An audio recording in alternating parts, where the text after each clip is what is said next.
Hello, my dear friends. Welcome back to the class of Indian polity. So, we have already covered 10 parts in our lecture series of Indian polity for the preparation of UPSC CSE Preliminary Examination 2022. So, अब हम start करेंगे मेरे दोस्त अपनी lecture series का lecture number 11 और हम fourth part discuss कर रहे हैं विजन IAS PD 365 का जुडिशरी में हमारा ये सेकंड लेक्चर है। तो आज की पहली न्यूज है हमारी अपॉइंटमेंट ऑफ जजेस। तो दोस्तों अपॉइंटमेंट ऑफ जजेस न्यूज में क्यों थी, और ये आज से न्यूज में नहीं है मेरे दोस्त, हमेशा बीच बीच में न्यूज में आती रहती है। ओके, तो वैसे न्यूज में अभी क्यों थी वो देख लेते हैं। देखिए, सेंटर ने अप्रूव किया है सारे के सारे 9 नाम। आपको पता है सेंटर अप्रूव करती है उन नामों को जो फाइनली सुप्रीम कोर्ट में वकील बनते हैं, राइट। तो सेंटर ने 9 नाम आए थे सेंटर के सामने, जो किसने रेकमेंड किए थे आपको पता है। जो फाइनल डिसीजन होता है वो कौन लेता है मेरे दोस्त, फाइनल अप्रूवल कौन देता है, सेंटर। लेकिन ये सिर्फ कहने की बात है मेरे दोस्त, क्योंकि जो मेन काम है सिलेक्शन का सुप्रीम कोर्ट के जजेस का वो कौन करता है, सुप्रीम कोर्ट का कॉलेजियम करता है। कौन करता है, सुप्रीम कोर्ट का कॉलेजियम।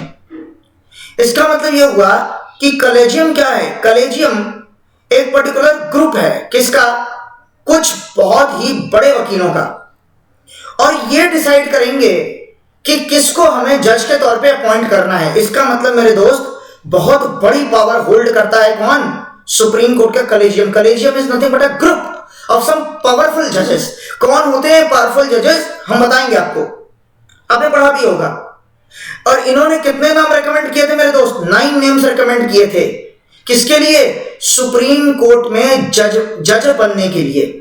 इसमें से 3 नाम वुमेन जजेस के भी थे। इसको सेंटर ने अप्रूव कर दिया है। आइए आगे बढ़ते हैं, देखते हैं न्यूज को थोड़ा डिटेल में। आइए अब देखिए, अपॉइंटमेंट जो होती है ना जजेस की हायर जुडिशरी में, उसके बारे में थोड़ा जान लेते हैं। आर्टिकल नंबर 124 का क्लॉज नंबर 2 और आर्टिकल नंबर 217, देखो ये सुप्रीम कोर्ट के लिए है ये आर्टिकल, और 217 किसके लिए है, हाई कोर्ट के लिए।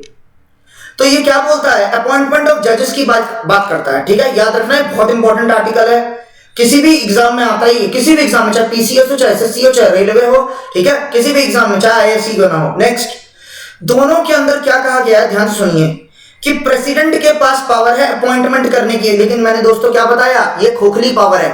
प्रेसिडेंट तो बस हाँ हाँ करते हैं किसके ऊपर, जो सुप्रीम कोर्ट का कॉलेजियम फैसला ले लेता है उसके ऊपर प्रेसिडेंट को बस हामी भरनी होती है। तो फाइनल अपॉइंटमेंट प्रेसिडेंट के नाम पर होता है, पावर किसके पास है, प्रेसिडेंट के पास।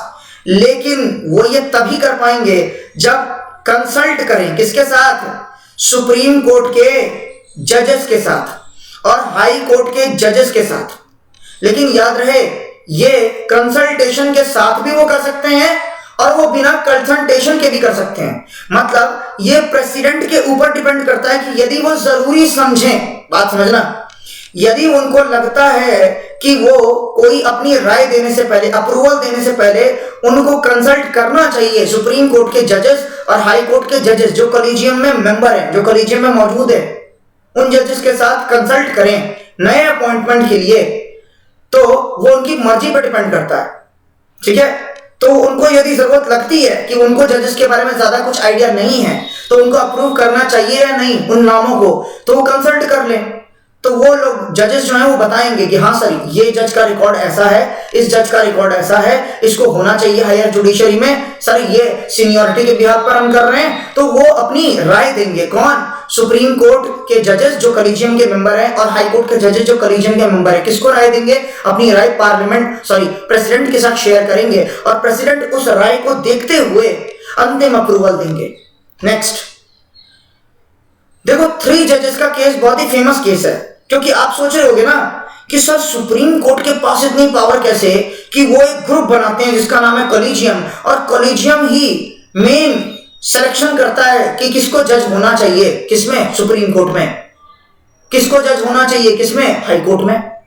बस फाइनल अप्रूवल ही तो दे रहे हैं ना प्रेसिडेंट, लेकिन मेन पावर तो कॉलेजियम के पास है। तो सर ये कॉलेजियम आया कैसे, कॉलेजियम सिस्टम है क्या। तो देखिए मेरे दोस्त, बहुत ही फेमस केस है भारत के इतिहास में, इसे बोलते हैं 3 जजेस केस। कौन सा केस, 3 जजेस केस, याद रखना इसको, 3 जजेस केस। ये 1981 में पहली बार, 1993 में दूसरी बार और 1998 में तीसरी बार, और 1998 में जाकर फाइनली कलीजियम सिस्टम आ जाता है और यही कलीजियम सिस्टम क्या करता है, जजेस की अपॉइंटमेंट के लिए रिस्पॉन्सिबल है। वो बात अलग है कि फाइनल अप्रूवल और फाइनल अपॉइंटमेंट कौन दे रहे हैं, प्रेसिडेंट, लेकिन पूरा का पूरा प्रोसेस जो होता है ना अपॉइंट करने का, जजेस को सेलेक्ट करने का, वो किसके हाथ में है, कलीजियम के हाथ में है। और कलीजियम के ऊपर माय डियर गवर्नमेंट का कोई कंट्रोल नहीं है। मैं आपको बता दूं, पहले इसमें गवर्नमेंट का रोल होता था, लेकिन सुप्रीम कोर्ट ने इसे पूरी अपनी पावर के तौर पे समेट लिया है।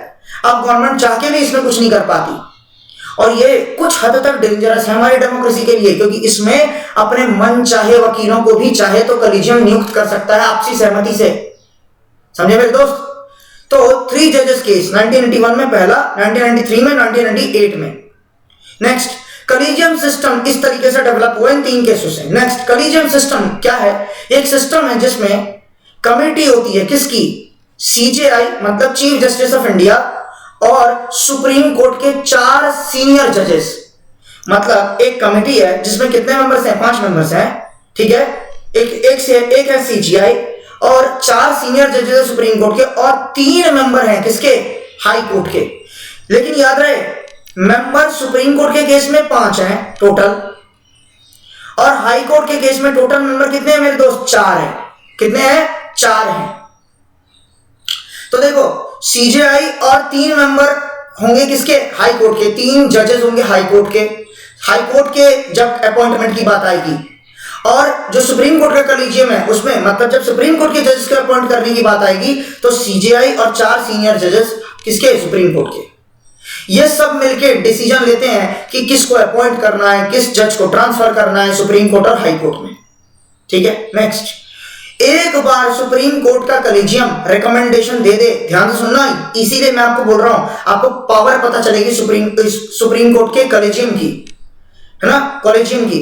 तो कॉलेजियम एक बार रिकमेंडेशन किसी का दे दे तो सेंट्रल गवर्नमेंट 3 से 4 हफ्तों में कॉलेजियम का डिसीजन मिलते ही, ध्यान सुनना, कॉलेजियम का डिसीजन जब भी आएगा उसके 3 से 4 हफ्तों में वो अपॉइंटमेंट करनी ही पड़ेगी सेंट्रल गवर्नमेंट को।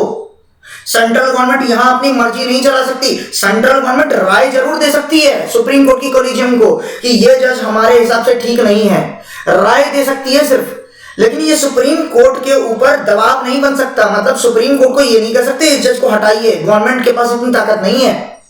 गवर्नमेंट ये जरूर बोल सकती है कि हमारे हिसाब से ये जज ठीक नहीं है, सुप्रीम कोर्ट उस पर विचार करेगी, लेकिन आपके विचारों को सुप्रीम कोर्ट माने ये सुप्रीम कोर्ट के ऊपर बाध्य नहीं है।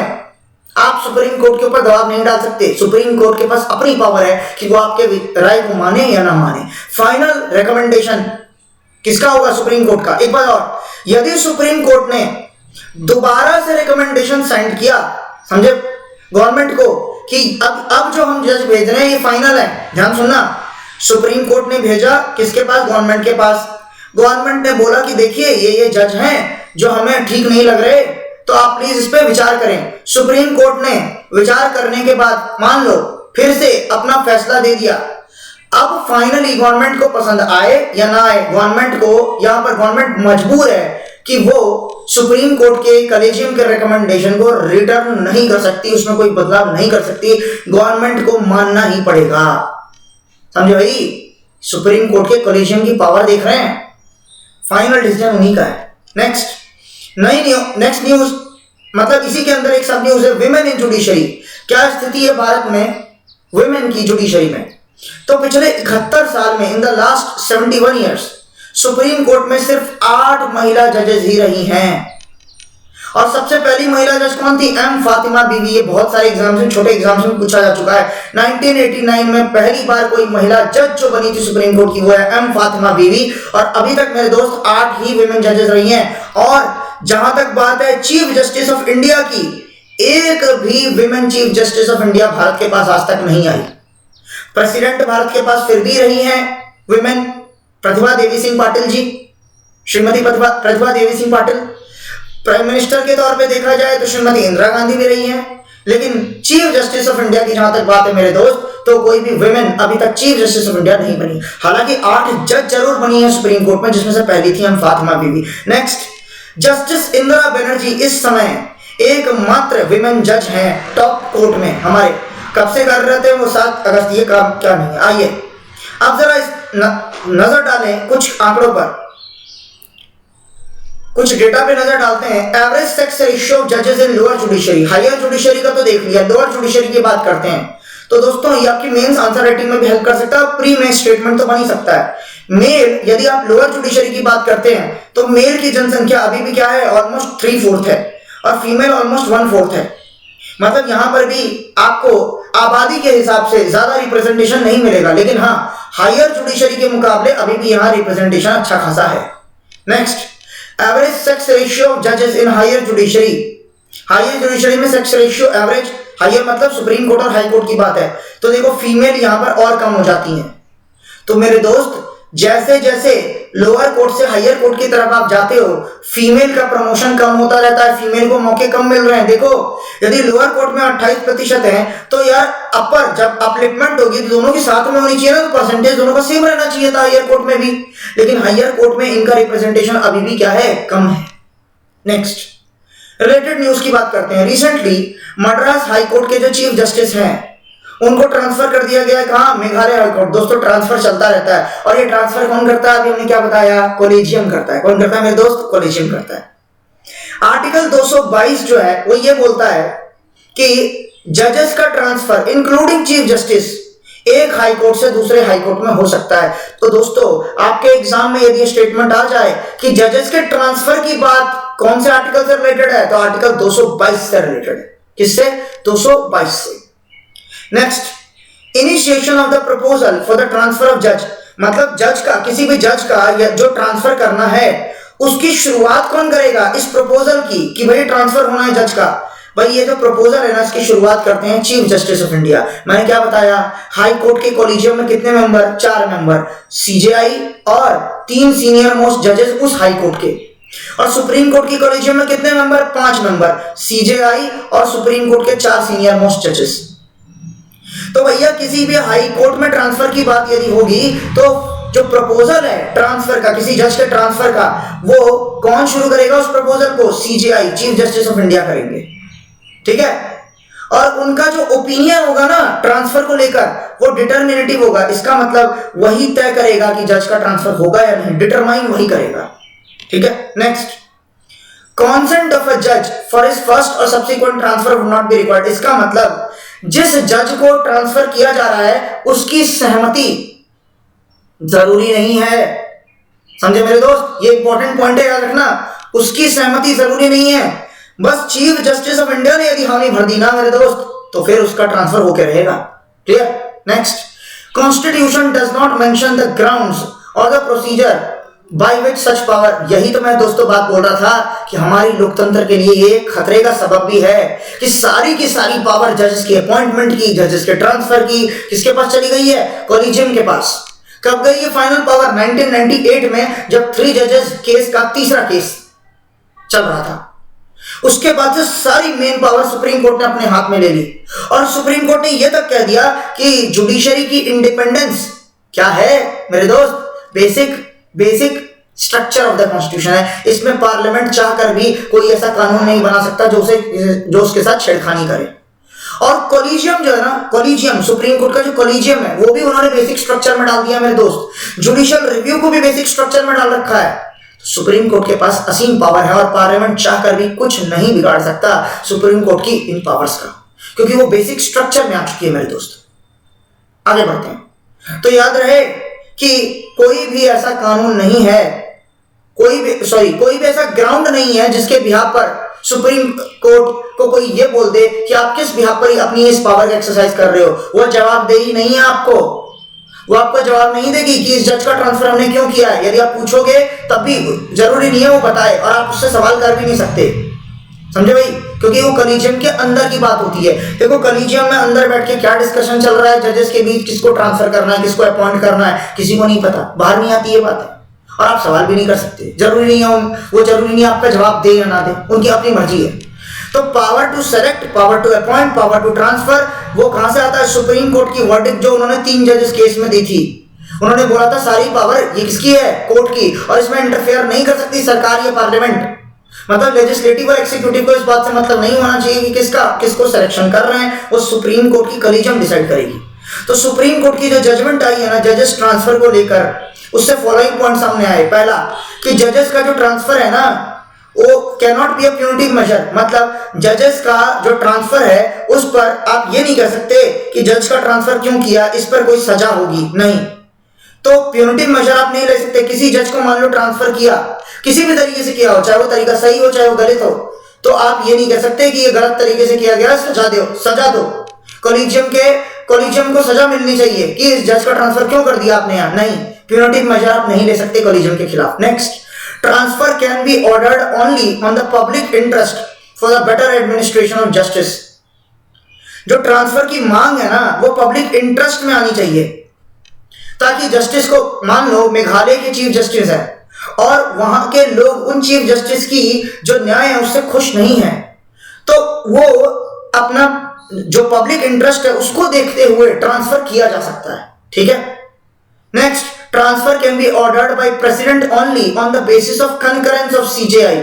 मैंने क्या बोला मेरे दोस्त, देखो प्रेसिडेंट सहमत, देखो जो ट्रांसफर की बात है ना वो कौन ऑर्डर करेंगे फाइनली, ट्रांसफर हो चाहे अपॉइंटमेंट, तो फाइनल अप्रूवल किसका होता है, प्रेसिडेंट का, ठीक है। लेकिन जो ट्रांसफर की बात है ना वो प्रेसिडेंट की सहमति बननी चाहिए, किसके साथ, चीफ जस्टिस के साथ, तभी ट्रांसफर होगा। लेकिन मेरे दोस्त सहमति तो बनी जाएगी, क्योंकि जब कंसल्टेशन होता है तो जो कॉलिशन होती है ना उसकी बात फाइनली प्रेसिडेंट या गवर्नमेंट को माननी ही पड़ती है। तो कंकरेंस जो बोल रहे हैं ना, आपसी सहमति के साथ ही ट्रांसफर हो सकता है, तो सहमति तो बन ही जाती है, क्योंकि वो दबाव है, सुप्रीम कोर्ट के कॉलिजियम के पास पावर है कि वो मनवा लेंगे गवर्नमेंट और प्रेसिडेंट को, क्योंकि उनकी चलती नहीं है, बस उनका तो काम है राय देना, कंसल्टेशन करना, यहीं तक सीमित है। कठपुतली बनाया जा रहा है किसको, सरकार को और प्रेसिडेंट को। असली पावर किसके पास है, कॉलिशन के पास। नेक्स्ट मेरे दोस्त, नेक्स्ट हमारी न्यूज है अपॉइंटमेंट ऑफ जजेस एट डिस्ट्रिक्ट लेवल।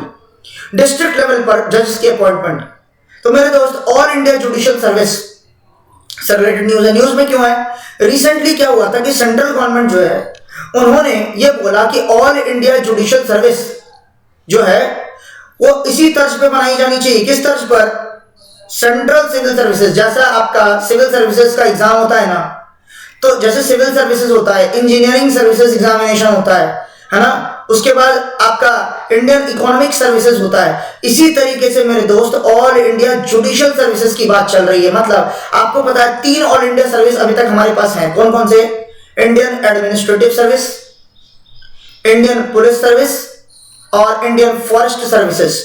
ये 3 हमारे पास ऑल इंडिया सर्विस हैं। चौथी ऑल इंडिया सर्विसेज की मांग चल रही है, ऑल इंडिया जुडिशियल सर्विस, और सेंट्रल गवर्नमेंट इसके ऊपर विचार कर रही है। किसके लिए, लेकिन हायर जुडिशरी के लिए नहीं मेरे दोस्त, लोअर जुडिशरी में भर्ती के लिए यहीं से ऑफिसर रिक्रूट किए जाए, यहीं से जजेस का रिक्रूटमेंट हो। किससे, ऑल इंडिया जुडिशियल सर्विसेज, जो कंडक्ट कौन करवाएगी, यूपीएससी।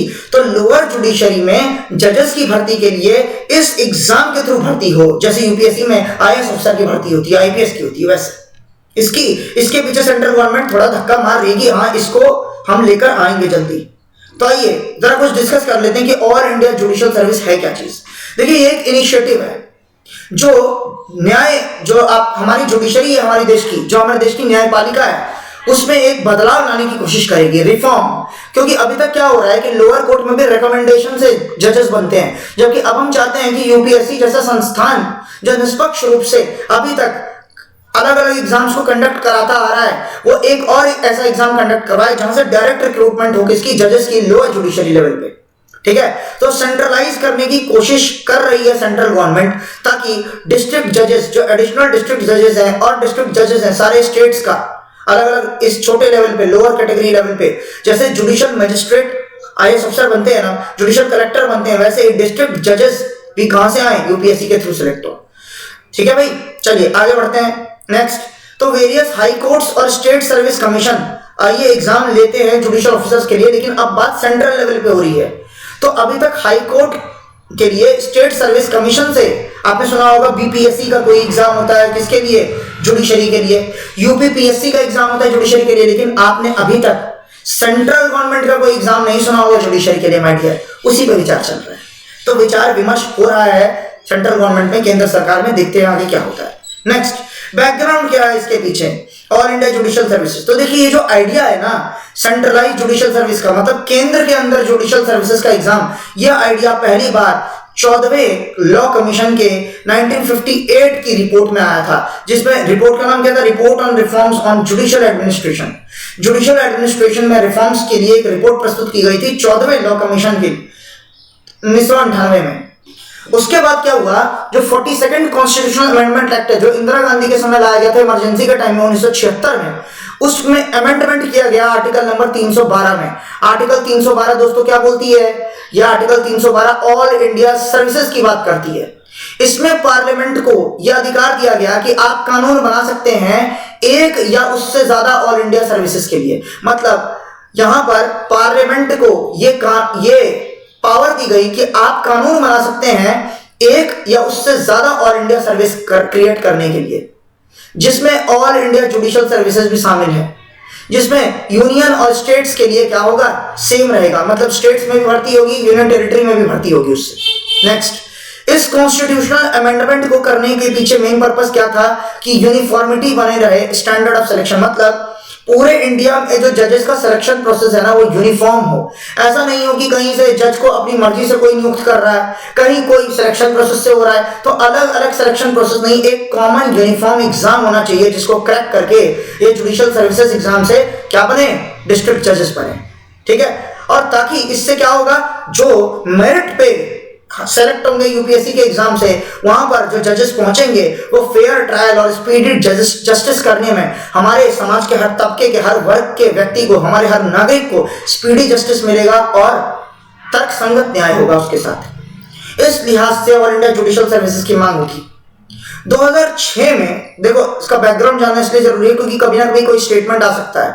2006 में जो पार्लियामेंट्री स्टैंडिंग कमेटी, मैंने आपको बताया था स्टैंडिंग कमिटीज होती हैं, और इस समय हमारे पास डिपार्टमेंट रिलेटेड स्टैंडिंग कमिटीज कितनी है, हमारे पास ये 24 हैं। पहले कितनी थी, 17 थी, अब कितनी है, 24 है। ठीक है, तो parliamentary standing committee on personnel public grievances, ठीक है, तो आपको बताना है, छोड़ो मैं बता देता हूं। जो डिपार्टमेंट हमारा जो है ना, ministry of personnel public grievances, इसके मिनिस्टर कौन होते हैं, देश के प्रधानमंत्री होते हैं। कौन होते हैं, देश के प्रधानमंत्री। तो देखो, तो स्टैंडिंग कमेटी जो थी ना इस पे, personnel public grievances law and justice, उन्होंने अपनी 15वीं रिपोर्ट में पैन इंडिया जुडिशियल सर्विस, मतलब पूरे इंडिया की एक जुडिशियल सर्विसेज का होनी चाहिए, उसके 15वें रिपोर्ट में अपनी प्रस्तुति दी। किसने, 2006 में पार्लियामेंट्री स्टैंडिंग कमेटी ने। और लॉ कमीशन ने अपनी 14वीं रिपोर्ट में जो 1958 में 1958 में आई थी उसमें बोली थी। नेक्स्ट, जुडिशियल रिव्यू ऑन, अब देखो ये जो ऑल इंडिया जुडिशियल सर्विसेज की बात आई ना सामने, तो इसके ऊपर जुडिशरी का क्या हुआ है, आप ये भी तो देखो ना। ऑल इंडिया जुडिशरी सर्विसेज कौन लाना चाह रहा है, पार्लियामेंट लाना चाह रही है। बात समझो, कौन लाना चाह रही है, पार्लियामेंट। तो पार्लियामेंट लाएगी, मतलब लेजिस्लेटिव लेकर आना चाह रही है इस लॉ को। तो जुडिशरी इस पर क्या विचार रखती है ऑल इंडिया जुडिशियल सर्विसेज के एग्जाम पर, ये भी तो देखो। क्योंकि जो अभी तक अपनी रिकमेंडेशन से जजेस को भेजते थे, अब यदि उनकी रिकमेंडेशन को छोड़कर एग्जाम कंडक्ट होगा, उस एग्जाम से भर्ती होंगे, तो यहां पर उनका व्यू पॉइंट जानना भी तो जरूरी है कि उन पर क्या बीतेगी। तो देखो 1992 में सुप्रीम कोर्ट ने ऑल इंडिया जजेस association versus union of India, क्योंकि यूनियन ऑफ इंडिया का जो ये बात थी कि वो ऑल इंडिया जुडिशियल सर्विसेज लाना चाहते हैं, तो यूनियन ऑफ इंडिया के खिलाफ ऑल इंडिया जजेस एसोसिएशन खड़ा हो गया, क्योंकि उन्हें पता था यदि ये कॉमन एग्जाम रख दिया गया तो वहां पर फिर रिकमेंडेशन काम नहीं करेगी। समझे भाई। तो ऑल इंडिया जजेस association versus union of India के बीच में केस था। इसमें सुप्रीम कोर्ट ने सेंटर को बोला कि ऑल इंडिया जुडिशियल सर्विसेज को सेटअप किया जाए। फर्दर सुप्रीम कोर्ट ने यह कहा कि ऑल इंडिया जुडिशियल सर्विसेज जो है उसकी क्रिएशन को कंसिडर किया जाए, और उन्होंने ये तक रिकमेंड कर डाला कि पहली नेशनल जुडिशियल पे कमीशन का गठन किया जाए, जिसको जस्टिस शेट्टी कमीशन बोलते हैं। दोस्तों ये बहुत ज्यादा इंपॉर्टेंट है, मैं आपको बता नहीं सकता। सुप्रीम कोर्ट ने अपने 1992 के वर्डिक्ट में पहली बार नेशनल जुडिशियल पे कमीशन के गठन की बात की, और इसको जस्टिस शेट्टी कमीशन भी बोला जाता है। सन 2017 की बात है माय डियर, सुप्रीम कोर्ट ने सुओ मोटो कॉग्निजेंस, मतलब स्वतः संज्ञान लेते हुए, मतलब कोई सुप्रीम कोर्ट के ऊपर पिटीशन डालने नहीं आया, सुप्रीम कोर्ट को कोई बताने नहीं आया कि ये देखो, सुप्रीम कोर्ट ने खुद देखा इस मैटर को। इसे बोलते हैं स्वतः संज्ञान लेना, सुओ मोटो। तो सुप्रीम कोर्ट ने स्वतः संज्ञान लेते हुए इस इशू को देखा कि जो इशू क्या आ रही है डिस्ट्रिक्ट जजेस के अपॉइंटमेंट में, तो इस इशू को रिजॉल्व करने के लिए उन्होंने ये एक आइडिया दिया। क्या दिया उन्होंने आइडिया? सेंट्रल सिलेक्शन मैकेनिज्म, मतलब सेंट्रल लेवल पर एक सिलेक्शन मैकेनिज्म होना चाहिए।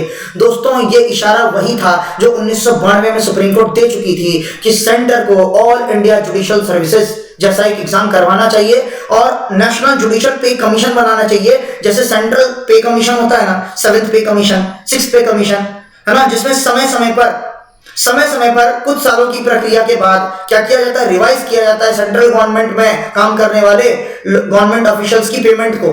उसी तरीके से जो जुडिशरी में जो जजेस काम करते हैं उनकी पेमेंट को समय समय पर निरीक्षण करने के लिए, रिवाइज करने के लिए एक नेशनल जुडिशियल पे कमीशन की भी बात की थी 1992 के वर्डिक्ट में। तो फिर से 2017 में सुप्रीम कोर्ट ने अपनी बात को दोहराते हुए फिर से बोला कि डिस्ट्रिक्ट जजेस के अपॉइंटमेंट के लिए एक सेंट्रल सिलेक्शन मैकेनिज्म होना चाहिए। दोस्तों करंटली अभी देखो क्या होना है वो हमने जान लिया, क्या करना चाहिए वो हमने जान लिया, हमने हिस्ट्री भी देख ली उसकी, लेकिन फिलहाल अभी क्या ट्रेंड चल रहा है रिक्रूटमेंट का, इस समय पर क्या ट्रेंड है डिस्ट्रिक्ट जजेस के रिक्रूटमेंट का, आइए वो देखते हैं। फिलहाल क्या ट्रेंड चल रहा है करंट रिक्रूटमेंट? देखो आर्टिकल 233 और आर्टिकल 234 जो है हमारे संविधान का, वो क्या बोलता है? डिस्ट्रिक्ट जजेस की appointment and place it in the domain of the states. District जजेस की अपॉइंटमेंट की बात करता है और उसको किसकी कौन से पार्ट में डालता है? वो बोलता है कि ये स्टेट का काम है कि डिस्ट्रिक्ट जजेस को रिक्रूट, क्योंकि देखो डिस्ट्रिक्ट जो है वो स्टेट्स का होता है, तो जो है ना स्टेट को पावर मिल रखी है फिलहाल के लिए आर्टिकल 233 और आर्टिकल 234 के तहत स्टेट्स को यह अधिकार मिला हुआ है कि वो डिस्ट्रिक्ट जजेस को अपॉइंट करें। क्लियर? अभी तक सेंटर के पास ऐसा कोई अधिकार नहीं है, इसलिए सेंटर इस पर लॉ बनाने की कोशिश पता नहीं कब से कर रही है, भगवान जाने कब बनेगा। तो सिलेक्शन, क्योंकि देखो आपको पता है कि ऑल इंडिया सर्विसेज यदि कोई नई बनानी है तो उसको इनिशिएट करने का जो पावर है वो राज्यसभा के पास होता है। आर्टिकल 312 के तहत जो ऑल इंडिया सर्विस बनाई जाती है उसके तहत जो पावर दी गई है इनिशिएशन की, कहां पर शुरू होगा? किस सदन में? संसद के, तो उच्च सदन में, राज्यसभा में शुरू होता है। The selection process is conducted by, जो सिलेक्शन प्रोसेस होता है किसका? डिस्ट्रिक्ट जज का, वो किसके थ्रू होता है? State public service commission. जैसे मैंने आपको बोला बीपीएससी, यूपीपीएससी, राजस्थान पीएससी, इनमें जजेस के सिलेक्शन का प्रोसीजर है, लेकिन अभी तक सेंट्रल लेवल पे कोई बात नहीं है। And the concerned high court, और या फिर हाई कोर्ट के थ्रू होती है। तो since high court exercise jurisdiction over the subordinate judiciary in the state, क्योंकि आपको पता है हाई कोर्ट किसके ऊपर आती है? डिस्ट्रिक्ट कोर्ट के ऊपर हाई कोर्ट आती है। तो इसीलिए जो डिस्ट्रिक्ट कोर्ट में जो अपॉइंटमेंट होती है ना, या तो वो स्टेट पब्लिक सर्विस कमीशन के थ्रू होगी या फिर वो हाई कोर्ट की रिकमेंडेशन पे होगी। समझे भाई? नेक्स्ट, जो पैनल है ना हाई कोर्ट के जजेस का, वो इंटरव्यू लेते हैं कैंडिडेट्स का और उनको अपॉइंट करते हैं। इसका मतलब दो तरीके से अपॉइंटमेंट होती है डिस्ट्रिक्ट जज की फिलहाल स्टेट्स के अंदर। पहला स्टेट पब्लिक सर्विस कमीशन के थ्रू, और दूसरा जो हाई कोर्ट आती है ना डिस्ट्रिक्ट कोर्ट के ऊपर, वही हाई कोर्ट का एक पैनल होता है, उसमें कुछ जजेस होते हैं, वो जजेस मिलकर डिसाइड करते हैं कि कौन डिस्ट्रिक्ट कोर्ट में जज बनेगा, नया अपॉइंट होगा। क्लियर है? Next, all judges of the lower judiciary up to the third level of district judge are selected through provincial civil services, judicial civil services, जिसे पीसीएस बोलते हैं। मतलब स्टेट पीसीएस का जो जुडिशियल सर्विसेज होता है उससे होती है सिलेक्शन। क्लियर है भाई? तो लेवल ऑफ डिस्ट्रिक्ट जज, तो डिस्ट्रिक्ट जज तक, मतलब निचले लेवल से लेकर जितने भी जज डिस्ट्रिक्ट जज तक होंगे, इन सबका सिलेक्शन कहां से होता है? पीसीएस से होता है, वो अलग बात। और हाई कोर्ट और सुप्रीम कोर्ट में किससे होता है? कोलिजियम से होता है। आपको मैंने ऑलरेडी बता दिया है। तो हमने पूरी बात जान ली दोस्तों, high court, supreme court, district court, सारी रिलेटेड बातें भी सबसे रिलेटेड जान ली। जुडिशरी को काफी डिटेल में हमने पढ़ा और हमारे स्टैटिक पॉइंट भी काफी सारे क्लियर हो गए। आइए अब बात करते हैं ट्रिब्यूनल्स की। हालांकि ट्रिब्यूनल से रिलेटेड बातें हम पहले भी कर चुके हैं अपने कुछ वीडियोस में, याद होगा आपको। फॉरेनर ट्रिब्यूनल के बारे में हम बात कर चुके हैं, ठीक है, जो आसाम में सीए एनआरसी के लिए बनाया गया था, जिसमें यदि आप सिद्ध नहीं कर पाते कि आप भारत के नागरिक हैं तो आपको डिटेंशन सेंटर्स में रख दिया जाता है या फिर आपको आपके देश में डिपोर्ट कर दिया जाता है। आइए ट्रिब्यूनल्स की चर्चा करते हैं। तो न्यूज में क्यों आए? पार्लियामेंट ने हाल ही में पास किया है tribunal reforms rationalisation and conditions of service, मतलब ट्रिब्यूनल्स जो है, मतलब ऐसे कोर्ट जिन्हें क्या बोलते हैं, क्वासी जुडिशियल कोर्ट्स बोलते हैं इसे। क्वासी मतलब ये ना पूर्ण रूप से कोर्ट की तरह नहीं होते, लेकिन फंक्शन काफी हद तक इनका कोर्ट जैसा ही होता है। तो ट्रिब्यूनल्स के अंदर कुछ रिफॉर्म्स लेकर आने की बात हुई है। रैशनलाइजेशन मतलब तर्क संगत रिफॉर्म होने चाहिए, है ना, एंड कंडीशंस ऑफ सर्विस, और जो सर्विस है उसकी कंडीशंस के ऊपर रिफॉर्म्स आने की। और ये एक्ट 2021 में ही पास हुआ है मेरे दोस्तों, करंट अफेयर्स का एक बर्निंग टॉपिक है ये। आइए इस एक्ट के बारे में थोड़ा जान लें। It replaces tribunal reforms, rationalisation and condition of service ordinance. देखो क्या हुआ है कि कोविड के समय में ना, जब बैठक नहीं हो रही थी पार्लियामेंट की, तो उस समय पर आपको पता है ऑर्डिनेंस पास होता है। ऑर्डिनेंस 6 महीने बाद लैप्स हो जाएगा यदि उसे पार्लियामेंट ने परमानेंट एक्ट नहीं बनाया तो। मतलब किसी भी ऑर्डिनेंस को यदि एक्ट बनना है तो 6 महीने के अंदर अंदर पार्लियामेंट की बैठक होनी चाहिए और पार्लियामेंट से वो पास हो जाना चाहिए। तो जब देखो बैठक नहीं थी उस समय पर, आपको पता है ना 3 बैठक होती हैं, budget session, monsoon session, winter session. सबसे बड़ा होता है बजट सेशन, सबसे छोटा होता है विंटर सेशन। तो यदि किसी भी सेशन के बीच में जो खाली समय चल रहा है, यदि उस समय कोई लॉ लाना जरूरी है तो वहां पर ऑर्डिनेंस पास किया जाता है, और 6 महीने के अंतराल में जो भी बैठक होगी पार्लियामेंट की उसमें उसको पास किया जाता है। तो इसको फाइनली पास कर दिया गया इस ऑर्डिनेंस को, और ये एक्ट बन चुका है। नेक्स्ट हाइलाइट्स क्या है इस एक्ट में, क्या क्या है आइए जान लेते हैं, क्योंकि ये लॉ, क्योंकि एक्ट बन चुका है ना, लॉ बन चुका है ये, इसलिए जरूरी है। Highlights: the act dissolve certain existing appellate bodies. Present में जो कुछ न्याय करने के कुछ बॉडीज हैं, अपीलेट मतलब अपील जहां पर होती है, ठीक है, तो कुछ जो एग्जिस्टिंग अपीलेट बॉडीज है ना उनको डिसॉल्व करने की बात करता है, मतलब वो हट जाएगी अब, ठीक है।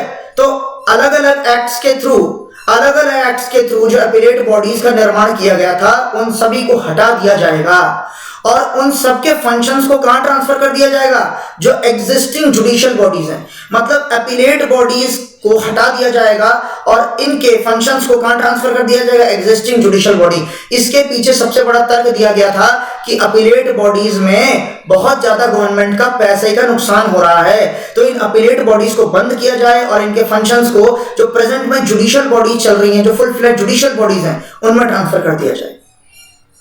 क्लियर? नेक्स्ट, इसमें कौन कौन से एक्ट शामिल हैं? देखो ये जो अपीलेट बॉडीज थी, जो अपीलेट बॉडीज बनी थी, ये कौन कौन से एक्ट से बनी थी? Cinematograph act, copyright act, customs act, patent act, airport authority of India act, trademark act, geographical indication of goods act. दोस्तों हमारे देश में अलग अलग सब्जेक्ट्स के लिए अलग अलग एक्ट्स के तहत ये अपीलेट बॉडीज बनाई गई थी। ये अपीलेट बॉडीज अलग अलग सब्जेक्ट के हिसाब से बनी थी। सिनेमेटोग्राफी जो होती है फिल्म इंडस्ट्री में, मूवी मेकिंग में, है ना, जो टीवी चलता है उसमें, तो उसके लिए एक अलग अपीलेट बॉडी थी। कॉपीराइट जो होती है, मान लो आपने कोई नया सामान बनाया है ना, और उस पर आपने कॉपीराइट ले रखा है, कोई चीज इन्वेंट की, उस पर आपने कॉपीराइट ले रखा है ना, तो यदि आपकी कॉपीराइट का उल्लंघन होता है, कोई कॉपी कर लेता है, तो आप अपीलेट बॉडी में अपील कर सकते हो। तो अपील करने की बॉडीज जो थी ना, उन सबको हटाया जा रहा है। और ये अपील करने की बॉडी कौन से एक्ट के तहत बनी थी? इन सारे एक्ट्स के तहत बनी थी। और इन सब के फंक्शंस को किधर ट्रांसफर किया जाएगा? बंद नहीं होगा, इनके फंक्शंस को जस्ट ट्रांसफर किया जा रहा है एग्जिस्टिंग जुडिशियल बॉडीज। नेक्स्ट देखिए, ये जो आपकी बॉडीज होती हैं, जो ट्रिब्यूनल्स होती हैं, इनमें जो टर्म ऑफ ऑफिस होता है किसका? चेयरपर्सन और मेंबर्स का, वो 4 साल का होता है। दोस्तों बहुत ज्यादा इंपॉर्टेंट है। सुप्रीम कोर्ट और हाई कोर्ट की तरह यहां पर एक जो टेन्योर होता है वो 4 साल ही होता है, उनकी वहां पर 4 साल नहीं होता। आप प्लीज मुझे कमेंट सेक्शन में बताइए सुप्रीम कोर्ट और हाई कोर्ट में टेन्योर कितना होता है, ठीक है। या फिर जो अपर एज है ना, वो यहाँ 70 ईयर्स है। दोस्तों आपको पता है सुप्रीम कोर्ट में 65 साल और हाई कोर्ट में 62 साल होती है मैक्सिमम एज लिमिट, लेकिन यहां पर मेरे दोस्त कितनी होती है? 70 years for the chairperson and 67 years for the other members. इसका मतलब 4 साल का ही होगा, लेकिन बाकी मेंबर्स के लिए 67 ईयर्स मैक्सिमम है और चेयरपर्सन के लिए 70 ईयर्स मैक्सिमम है मेरे दोस्त।